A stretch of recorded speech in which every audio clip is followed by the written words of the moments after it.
Previously on Big Brother. What's up, everyone? I'm Seth Ott. Welcome to week one of Previously on Big Brother. So, Big Brother, week one, the premiere episodes 1 and 2 are in the books, and we're here to recap that. So basically with this one, because we had just the first 2 episodes, and the first 2 episodes are kind of just a big old cluster. We don't really get a whole lot of sense of what we're looking at in terms of gameplay just yet. We're really introduced to people, kind of go over some of the big twists, and really see who's going to be in power for the first few weeks. So this one will be, again, kind of a different one compared to what we normally see. I know the schedule's a little bit different too. So I mentioned last week that the normal schedule of Big Brother is going to be Tuesday, Thursday, Sunday. For the meantime, it's actually going to be Tuesday, Wednesday as the live eviction for at least a week or two, and then Sunday. So I'm going to keep the schedule the same. So just kind of a heads up, I'm going to keep the schedule the same as I'd planned initially, with Thursday being the show, because I know it's going to switch back. So we'll still see shows on Sunday. But in the meantime, let's get into it. Let's talk about the first 2 episodes and give some of my opinions. First off, so the first episode is we are introduced to the 16 house guests. They give that little introduction, that fake setup where they come in and they show their interests in different people, and they fake the key being shown to them, which I always hate because it already right off the bat shows that the show is very produced, and the best parts of the show is when it's more organic and that type of thing. But so we get those fake setups, and the only one that I saw that I was very impressed with or really had any hope for in terms of, picking them out of the lineup for who might win is Ovi. He's the kid from Tennessee who just graduated recently, and he seemed like he was kind of one of those like frat leader, but not like a frat guy, but he led some frats and clubs and things like that. And so I did like him mainly because both in his interview and also his some of the diary room things, which last week I didn't really talk about, but the diary room is where the players will come in and talk about certain things that happen in the house and give their thoughts and opinions that they can't really give normally. But so Ovi, what he did with his interview and also with some of his diary room things was that he was very calm, cool, collected. He was very calculated, but seems like he's a guy that everyone's going to get along with. A lot of people like. He instantly created a connection with Jackson or Mickey. I think his last name, they call him Mickey because there's another Jack in the house. But they both went to Tennessee. Jackson, Mickey, is also from Tennessee as well. So they created a connection up front, but that didn't come into an alliance or turn into an alliance like I thought it might. Mickey kind of went off into another direction, which I'll talk about in a second. But Ovi, I liked him because with some of the competitions, there was 2 major competitions in the house. There was the camp counselor, which I'll talk about in a second, as well as the power veto. Both competitions, he stood back, decided not to go for it because he didn't want to create a target for himself. And that's kind of the mistake I thought some people made up front. But Ovi, I like his chances. What he needs to do now, I think, is really start to create some relationships, because he doesn't want to be labeled as a floater. He wants to be in on some of these alliances. He doesn't want to be creating them or heading them, but he wants to get in where he can. And that's part of the luck of the game, is because you're in the right spot at the right time, or you've created a connection with 1 or 2 people that builds into an alliance. He needs to start doing that. He definitely needs to align with some power in the house, because I think he's the type of person, while I think he could do very well and potentially win in this game, he's a lot, being cool, calm, and collected is how you're going to win the game, a lot like I mentioned last week. Dan Giesling did that, and Derek Lavoisier did that in their seasons when they won.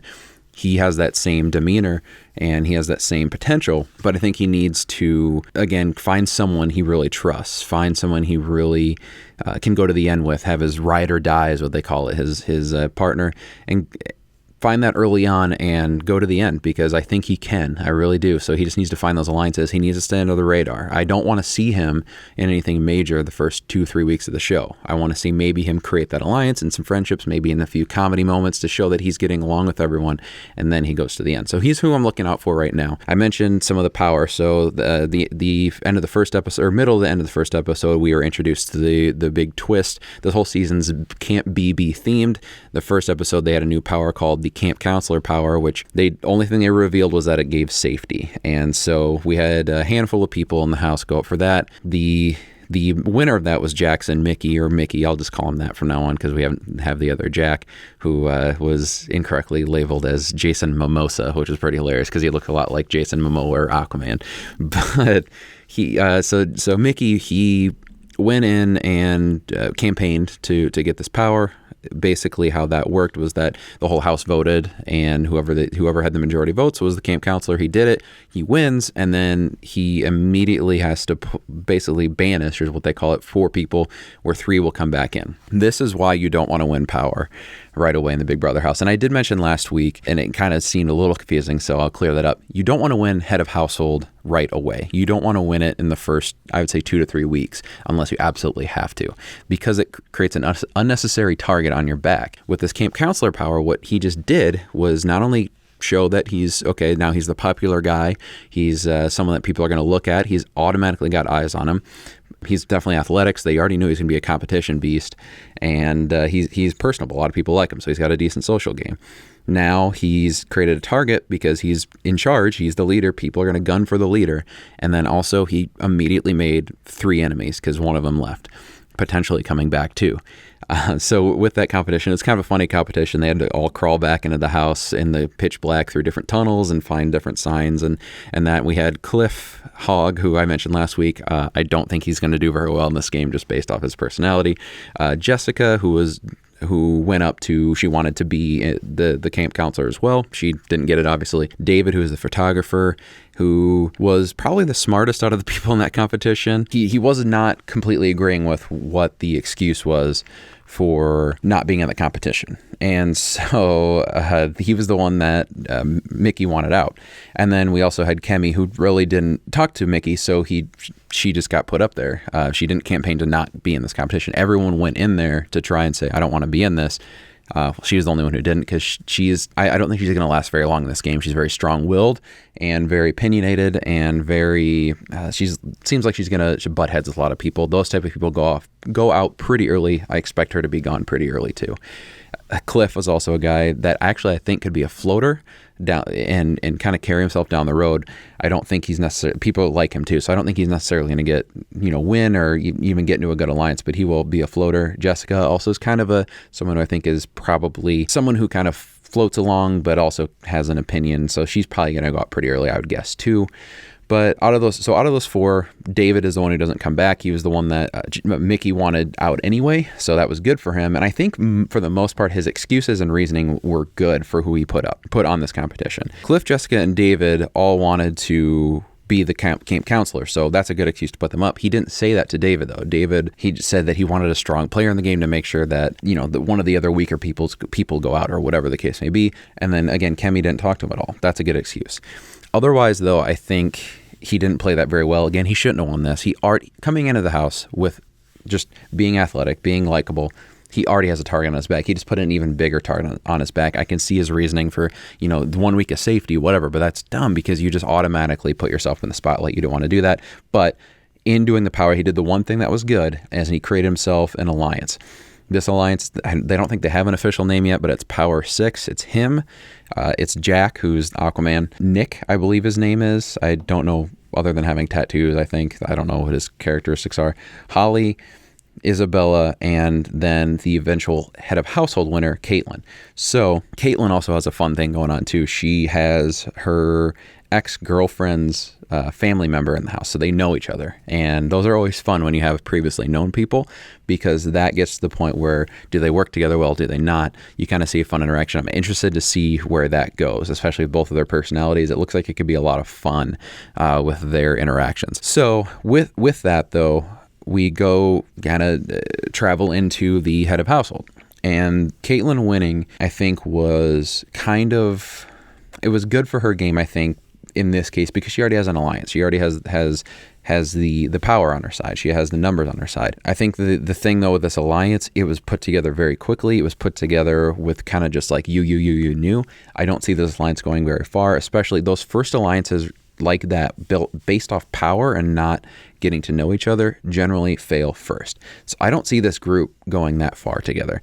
I like the dynamic for the most part. I think they needed some more mental game players in there. Not that these people are necessarily dumb, but they needed more mental game players in their group.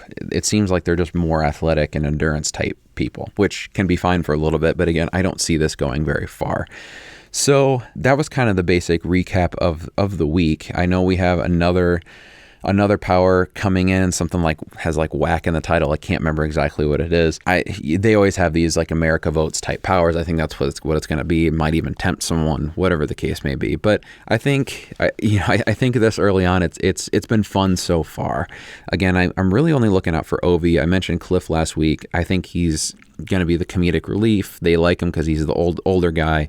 They'll probably keep him around for a little while. Kemi is one who I see being gone pretty quickly based off her personality, just the way she has kind of come off in the diary rooms and things like that. She's very full of herself. She already thinks she shouldn't have to please anyone else. So she, that's why she didn't go to Mickey, because she thought she didn't have to please him, and she even said something along those lines. I don't think that's a smart play. Again, I think that's going to rub people the wrong way. But I'm excited. Again, I mentioned last week, I'm excited for the season. Seeing this cast, I do like them for the most part. I think they have an interesting dynamic. Differences in age are okay. It seems like most of them are in their 20s, and then Cliff is kind of one of the older guys.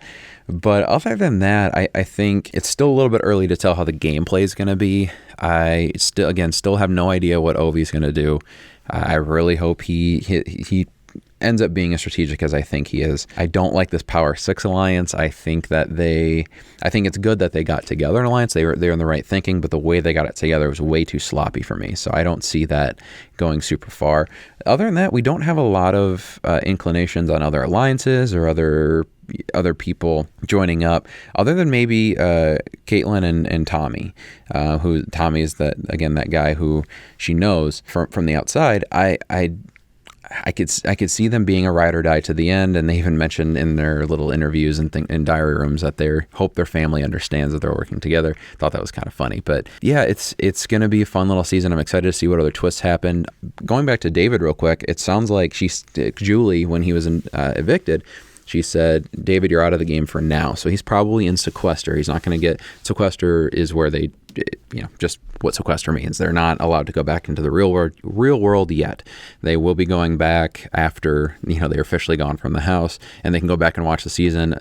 Once you get to jury, then you don't get to go back until the season's done, and you get to see basic clips and things like that. But David may get a chance to come back in the house, and he will definitely be gunning for Mickey if it gets to that point, because he got him out. So it'll be fun to watch. I'm excited to see who gets to come back, and I'm sure he'll be out for a few weeks, and then the first 4 or so house guests will probably get a chance to battle back, just kind of like this was. So it'll be fun. I'm excited to see what transpires over Sunday with the nominations, and again Tuesday with the veto, and Wednesday with the live eviction. So I'll be back for full 3 episodes then next week. Definitely hit us up on the SoCo Show Twitter and now Facebook page for any updates to the show or to the SoCo Show as well. Please check out our podcast, the SoCo Show, that we just had our 100 episodes. So that was a lot of fun to record with Jared. I don't have any sound clips, so I can't do the sound clip for listeners of the SoCo Show. But please check that out. Subscribe. Give us a like on Facebook, and subscribe on Twitter to keep up to date with all that stuff. And so I'll be back next week for another recap with the full week. Until then, from inside the SoCo studios, I'm Seth Ott. Good night.